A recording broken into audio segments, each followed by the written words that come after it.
They did not defeat him in battle. They did not break his army. They did not even outsmart him. No, the man who brought down a king was someone the king trusted. The morning did not feel normal. The sky was clear. The sun was rising. The drums were beating like every other day. But something was wrong. Something deep. Something quiet. Something dangerous. Inside the palace, everything moved as usual. Servants walked gently across the floor. Guards stood at their posts. Voices were low, respectful, calm. But beneath that calm, something had already begun. King Prempeh sat still, not weak, not afraid, not confused, but thinking. Because a king like him does not wait for danger to arrive. He feels it. The British had been watching him for a long time. They had tried force. They had tried threats. They had tried power. And still he did not bend. Because Prempeh was not like other leaders.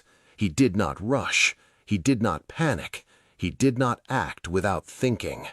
He understood something most men never understand. Power is not in shouting.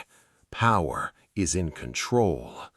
The Ashanti Kingdom stood strong, not just because of warriors, but because of trust. The people believed in their king, not because they had to, but because they wanted to.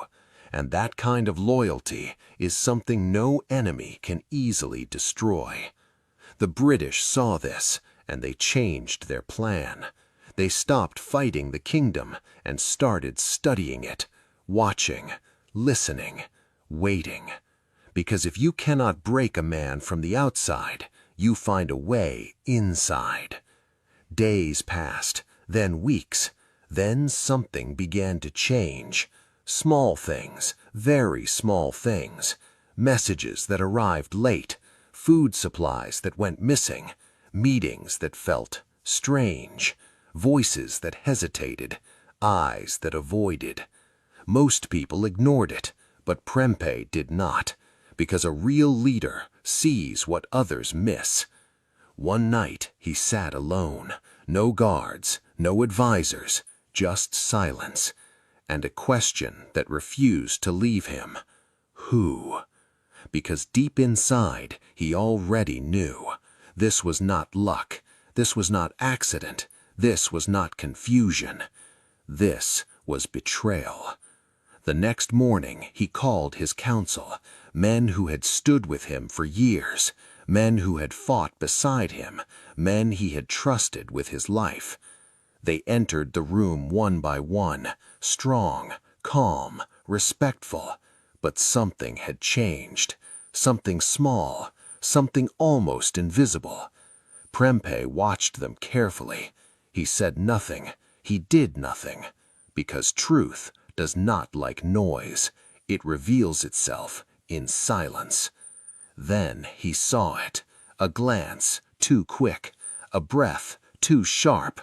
Eyes that could not stay still. Just one man, but one is enough. Still, Prempeh remained calm, because anger is easy, but control, that is power. Outside the palace, the British were moving, not with guns, but with whispers. They promised wealth, they promised power, they promised protection. And some men listened, because greed is silent. It grows slowly, until it controls everything. The betrayal was not one moment. It was built, piece by piece, a secret message, a hidden meeting, a warning that was never given, a door left open. And slowly the kingdom began to weaken, not from war, but from within. Prempeh could feel it, not in battle, but in silence, in the way voices changed, in the way trust began to fade.